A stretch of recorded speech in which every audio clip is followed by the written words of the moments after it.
I'm Kara Miller. And I'm Rob Stoner. And this is What If It Works, coming to you from the MIT Energy Initiative and looking at the energy solutions to climate change.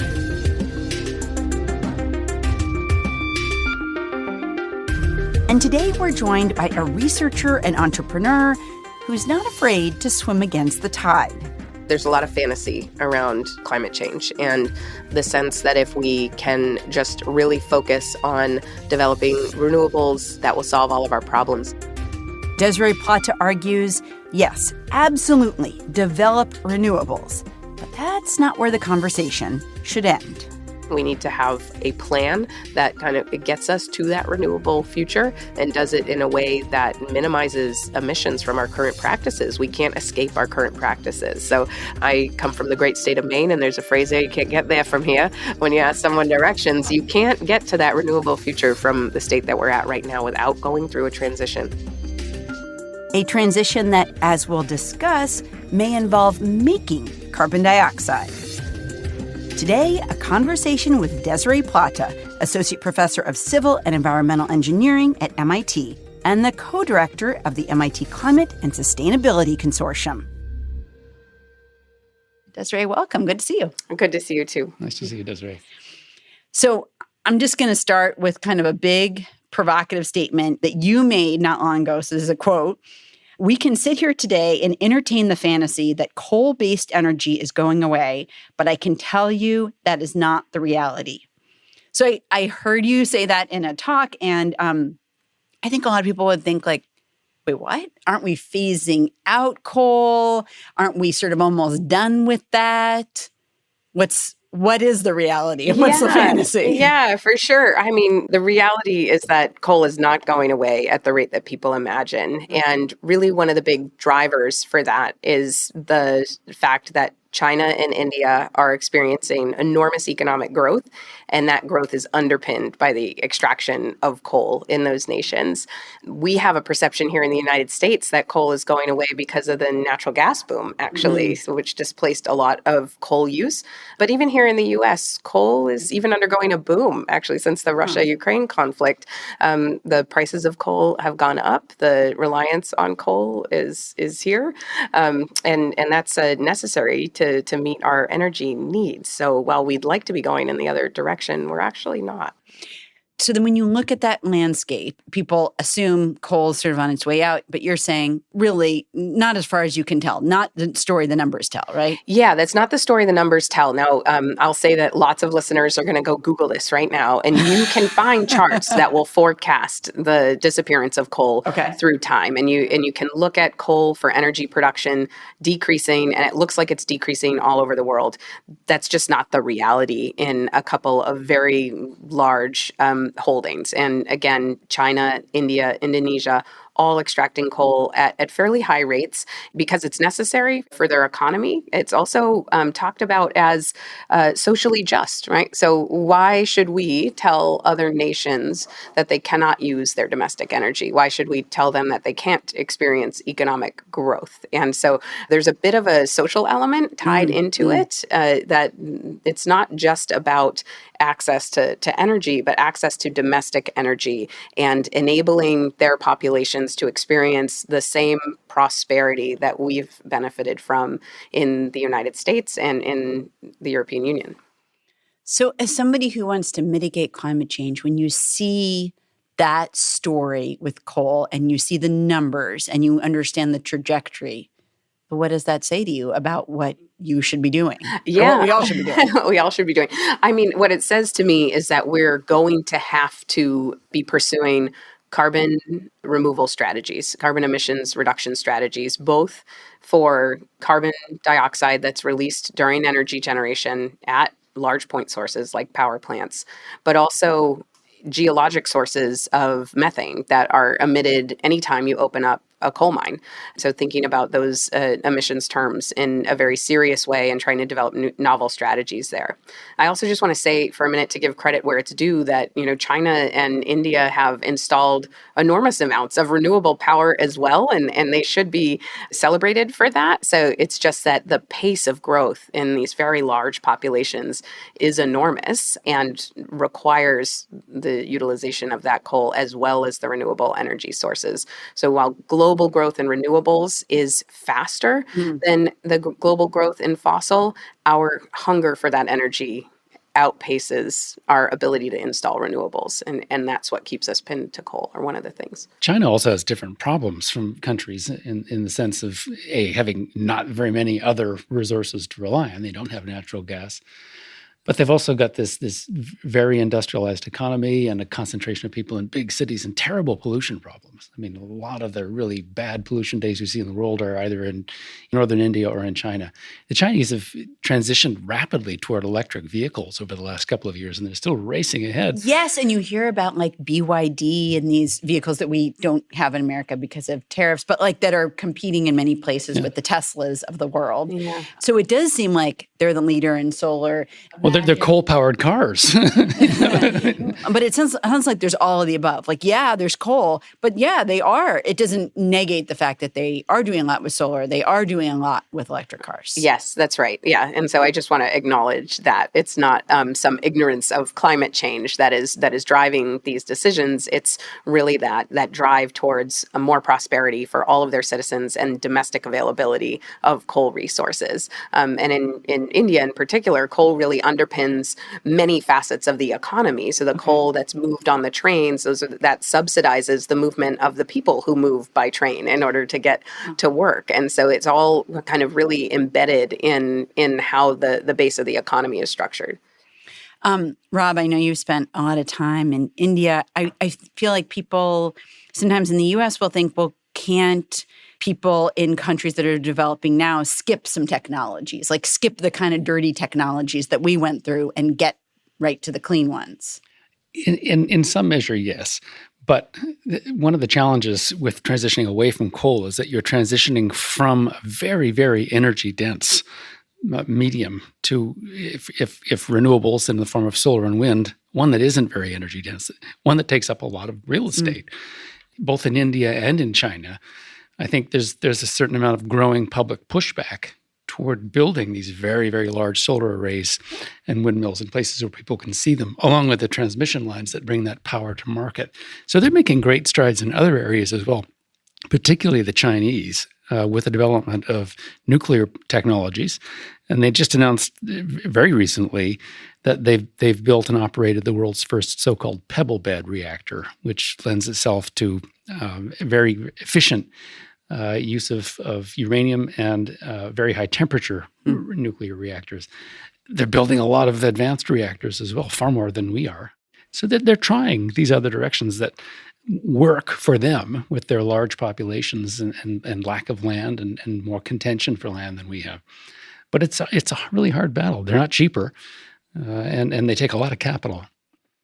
So you talked about how when we mine for coal, a whole bunch of methane comes out of the ground. So explain that. And people, I think, heard of methane, but like, how does it compare to carbon dioxide as problematic in terms of global warming? Great question. I'll give you a long answer Okay. to it. There's a wonderful scientist here at MIT whose name is Penny Chisholm, and Penny wrote a great series of books called the Sunlight series, and she's got one of these books in particular that's a children's book actually, and it's called Buried Sunlight. And I think it's important for people to recognize that all of our fossil fuels are buried sunlight energy, right? There was a microscopic plant at some point in history floating on the surface ocean that died and was buried and subducted under the continental shelves. There it experienced high pressures and temperatures and was essentially cooked into things like oil and coal and methane. So that methane is actually what's called a thermogenic byproduct of that cooking process, where you get coal, rocks, and oil, the liquids, and gas, the lighter hydrocarbons.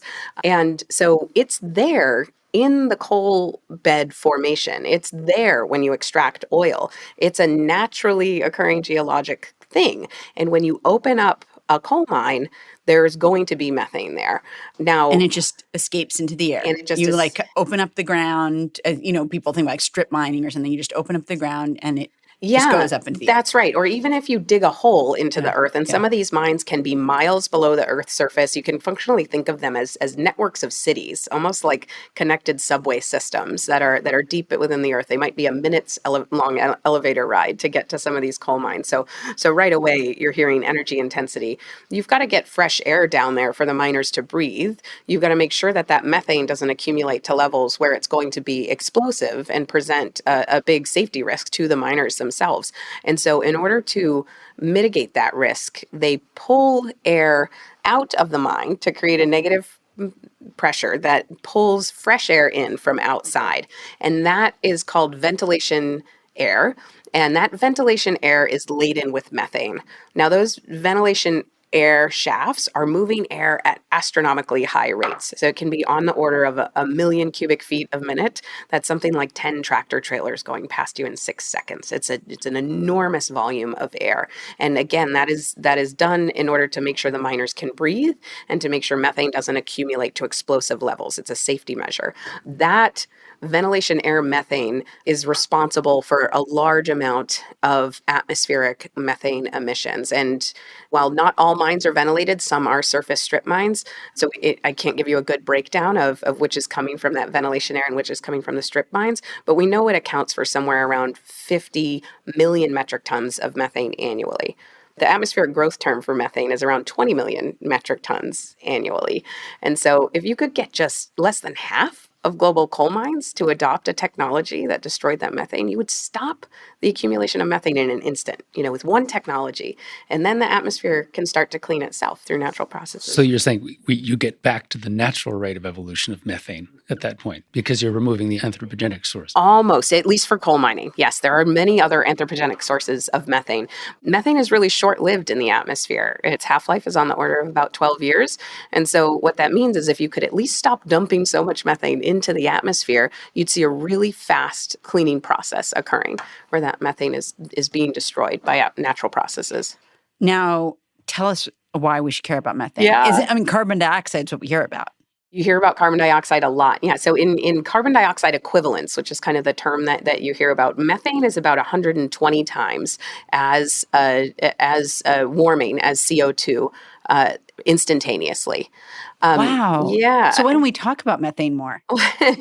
Well, that's why you're here. Yeah, that's why I'm here. So the reason that we don't talk about methane more is really because when we think about our global climate models, we're thinking over very long time scales. What's going to happen to us 100 years from now? Okay. And if you think about 100-year time scales, methane's fate in the atmosphere is to naturally turn into CO2 anyway. And so most of the methane that's emitted today will become CO2 over time. About 90% of it becomes CO2 over time, and relatively short time scales. And so because we're looking on that long time horizon, we say, well, it's going to be CO2 anyway. And so our conversation hasn't really emphasized methane. So when we look on that 100-year time scale, we say that our methane emissions might be equivalent to about 16% of our total greenhouse gas emissions.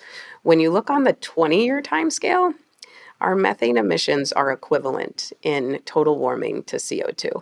So within the next 10 years, methane will warm the atmosphere as much as CO2, even though methane is more than 200 times less concentrated.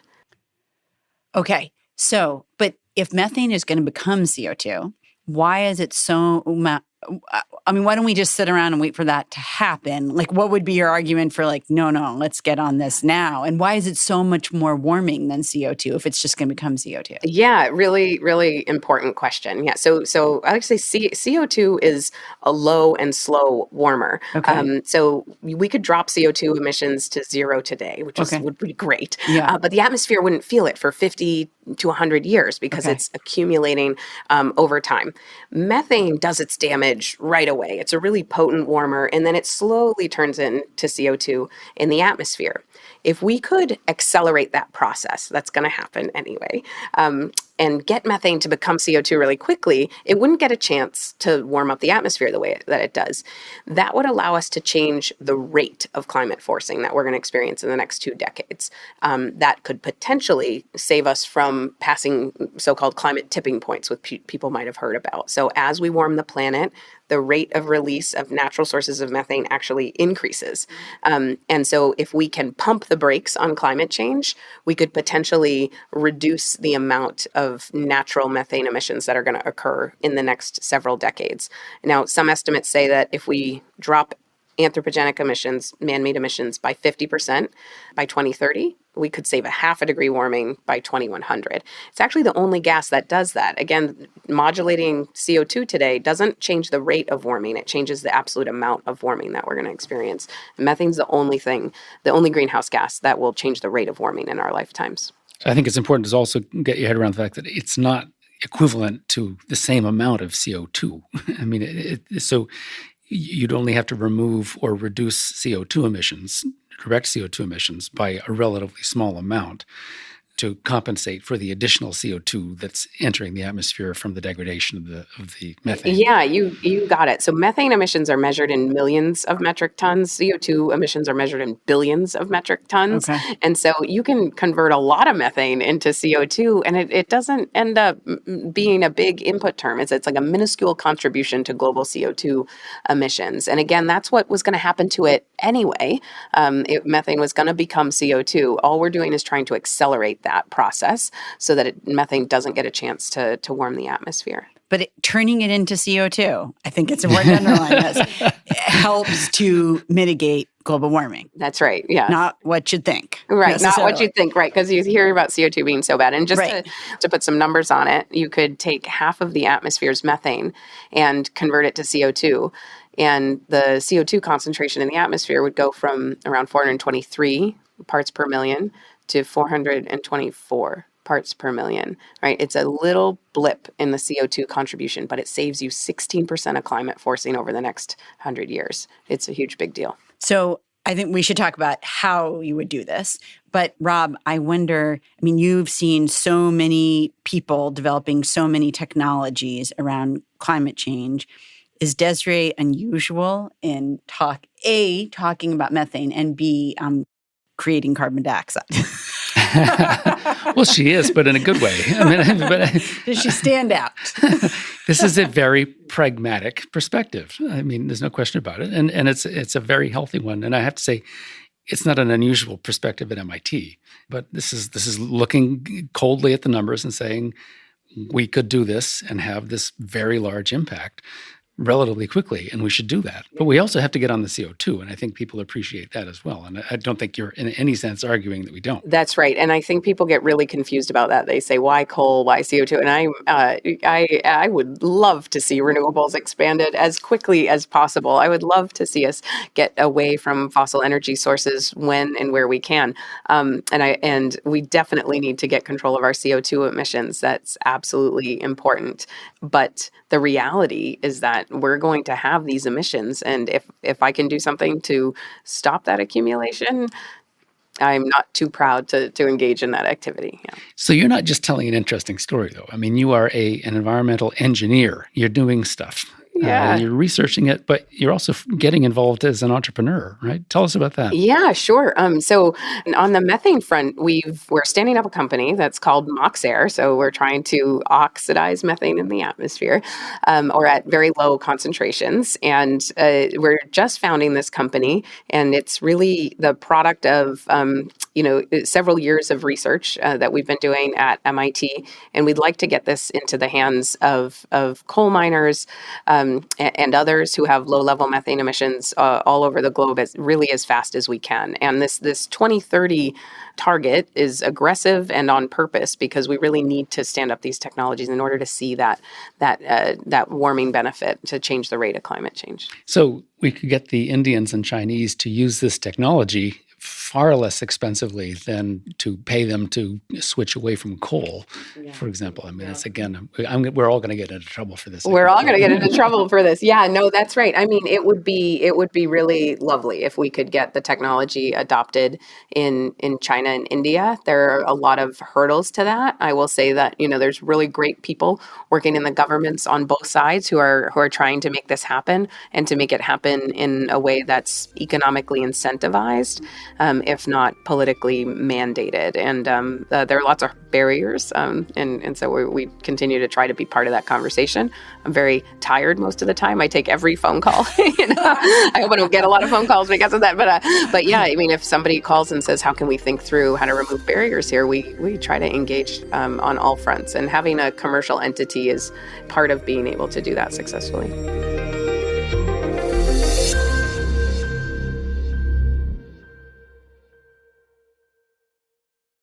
So explain the technology. So let's say I run a coal mine and I say, okay, this sounds interesting. And what is it that I'm buying or getting? And what does it look like? And how does it work? So I think there's kind of two categories of coal miners. I would say ones that live in regulated environments that have really good pricing on carbon dioxide emissions reductions, and then ones that do not live in regulated environments and have kind of the Wild West of carbon dioxide emissions credits. Where are the regulated places? Places like Australia, and in the European Union. Okay. There are some pretty good financial incentives to be adopting methane emissions reductions at your coal mine. And in those cases, the miners themselves may reach out and say, look, I need this to be compliant. There's going to be a tax on the amount of methane emissions that I emit to the atmosphere. So I have a quantifiable number that I can spend on your technology to stop that emission from happening. So it puts a ceiling on what they're going to be willing to spend for a technology, for an abatement technology.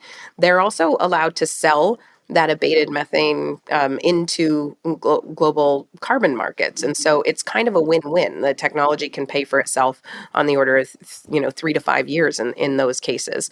In Europe, where they're paying really very high dollar amounts for carbon dioxide credits, the technology could pay for itself even faster, and that's remarkable.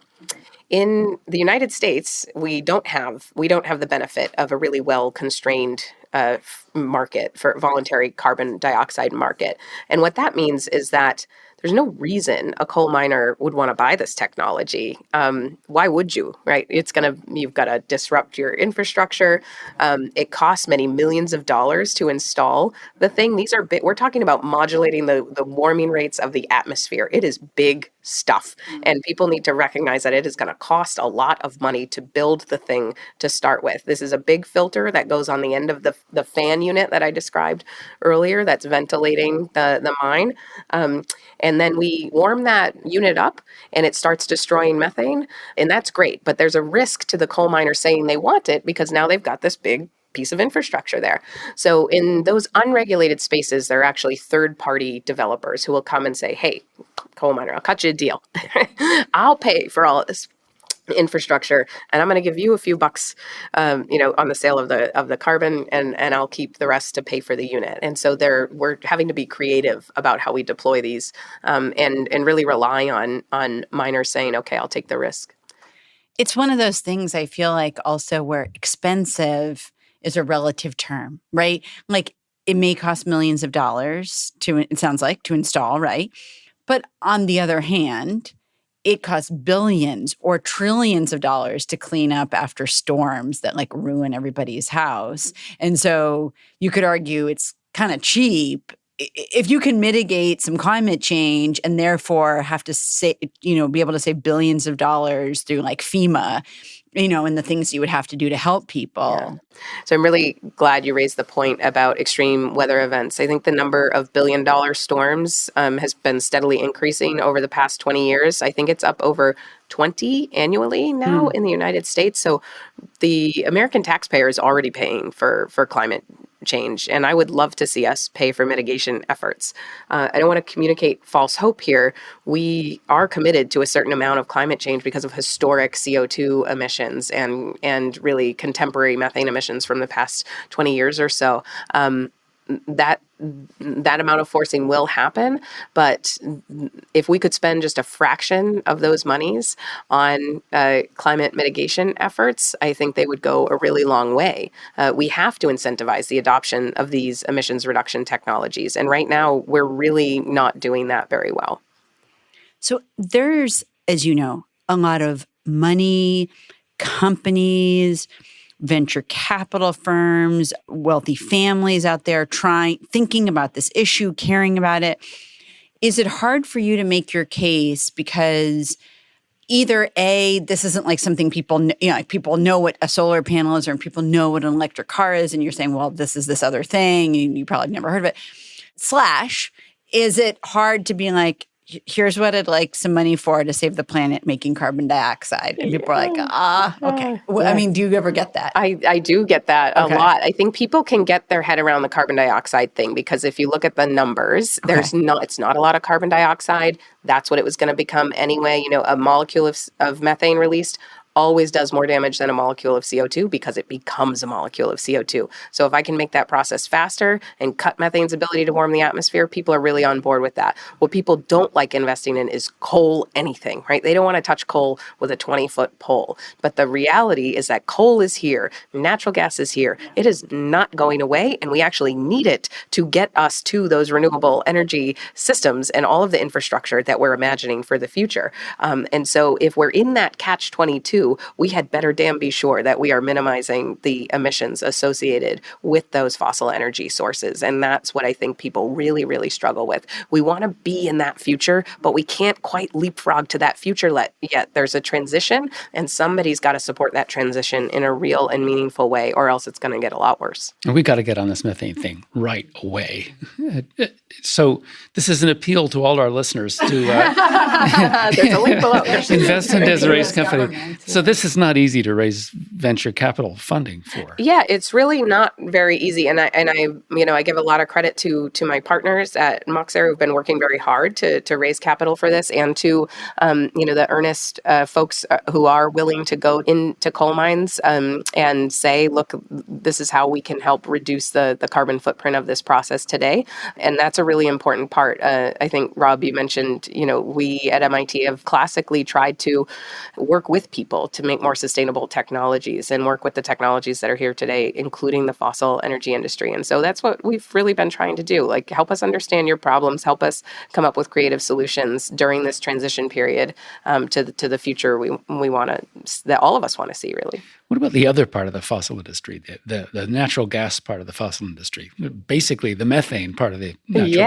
fossil industry? Yeah, that's right. I mean, so natural gas, of course, its primary component is methane. There are a lot of what are called fugitive emissions across the entire natural gas production system, from the time that you drop that well to the processing and refining of that methane to the distribution into our homes. There are leaks all along the way, including at your natural gas stove that you might have in your home. And so how do we deal with that? Those actually, people know about flares, or you can light a match and convert methane to CO2. That's pretty easy. That only works. It's got a downside. Yeah, that's kind of the downside. Right. It can be a downside. But that only works at really high concentrations of methane. And most of the world's methane emissions, at least 80% and probably closer to 90%, are in this dilute and diffuse concentration range. And so the technology that we've tried to develop is actually doing that same combustion chemistry, methane to CO2, but it's doing it catalytically inside of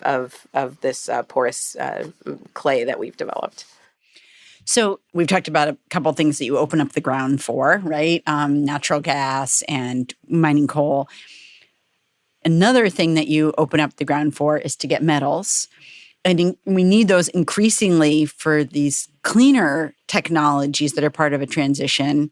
Mm-hmm. But does methane also come out of the ground when you are like, well, we need a bunch of metals? Yeah. There are certain mines in the world, in certain minerals that do have enriched methane. Not all of them, but certainly some of them. And so it's a concern there. I think that, you bring up a really good point. In order to meet our modest 2040 Sustainable Development Energy goals, I think we need something like 4 times the metals that we've ever extracted on planet Earth. And in order to get those metals, we dig really big holes in the ground. They can be 5,000 meters meters across and 500 meters deep. And you can't get to the bottom of those mines and back out with a battery. There's no battery in the world that does that for you. And that very specific problem beholdens you to diesel fuel and to fossil-based carbon sources, at least right now. And so there's a lot of innovation that needs to happen in mining so that we can get those minerals to the surface of the earth,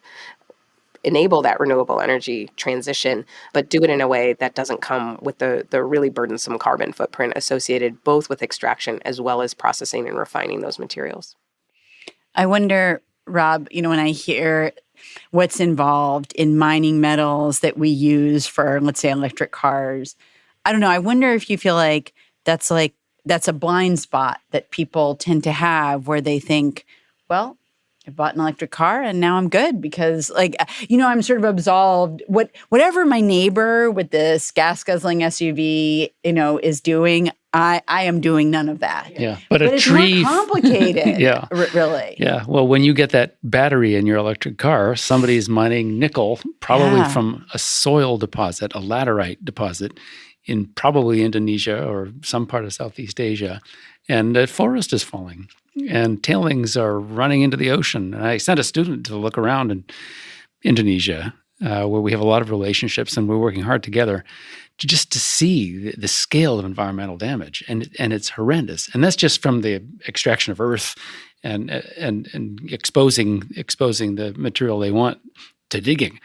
But then they go into these horrific toil and trouble kind of processes that Desiree was talking about, and there are different pathways that they can follow. But right, this is. Getting electric cars, there's all kinds of consequences. It has consequences for mining. It has consequences for electricity generation. We do a lot more of it. We use a lot more fossil fuels in the course of doing that. So, clearly it's beneficial to move in the direction of electrification, and we need to do it rapidly. But we really do have to pay attention to that metals production end. I like some of the stuff you've been talking about with recycling of batteries. As we get more and more of these batteries out there, we have the possibility of reusing that material. You got it. Yeah. So I think this is a really great example. And I would just underscore what you said. Like people, listening, you definitely should be, moving towards electrification as fast as we can.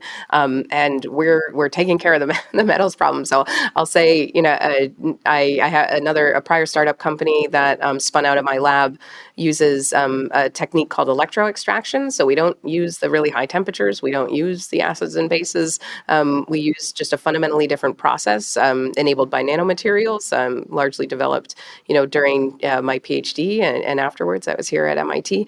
And I think my second PhD student is a CEO of a company called Nth Cycle. And Nth Cycle just started the first domestic production of nickel and cobalt from recovered spent battery materials here in the U.S. So I got a great message from her the other day that said, we just produced our first product and it's working even better than we expected. And, it just almost brings tears to your eyes because it's so amazing. And it happens with 92% reduction in the greenhouse gas emissions.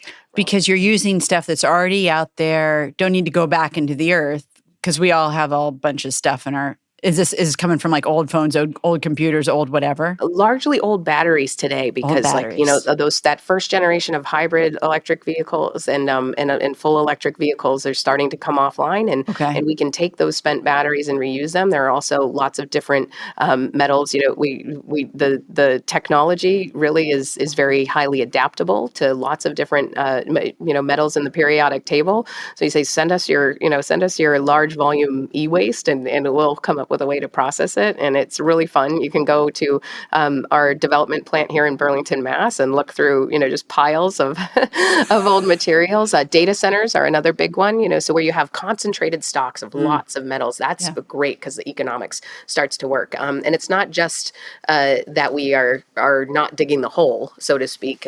We're also not relying on those acids and bases and those high temperature processes. It's really very different, and it can be driven with renewable power.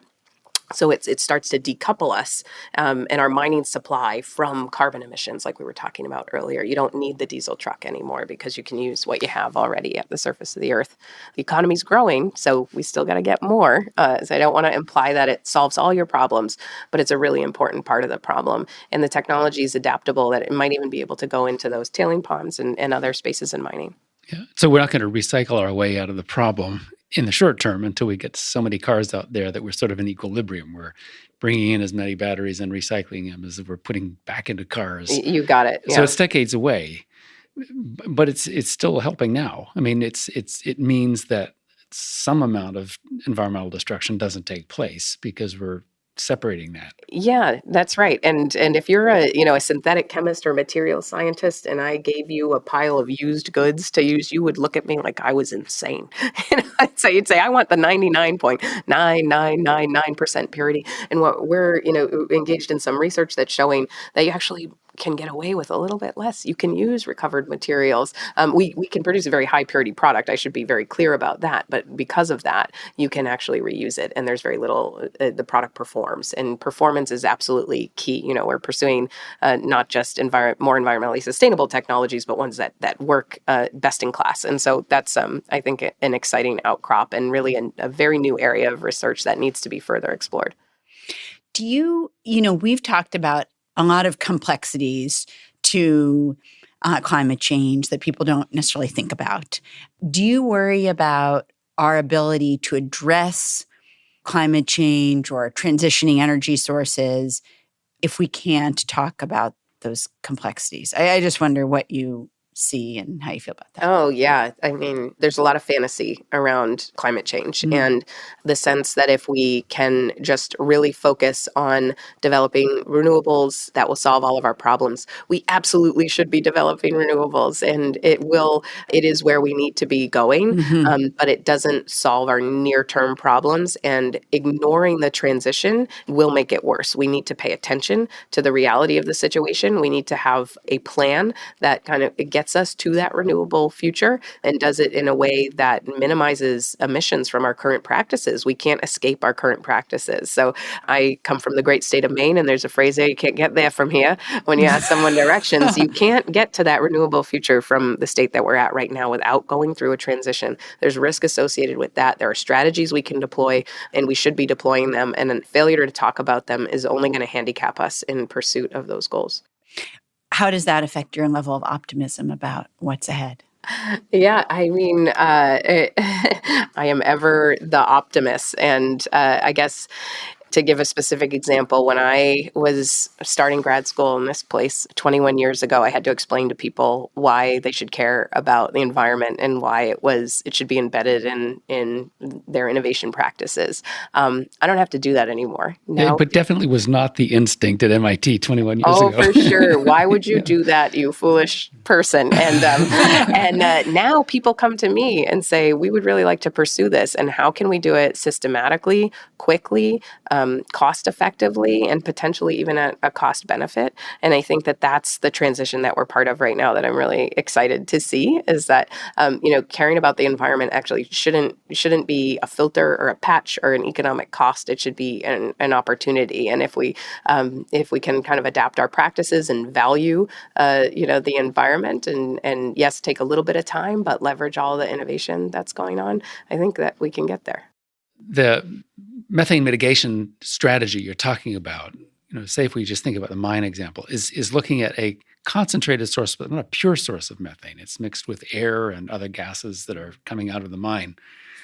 And so the strategy of breaking down those methane molecules that are in that stream is a good one, because you can't really burn it.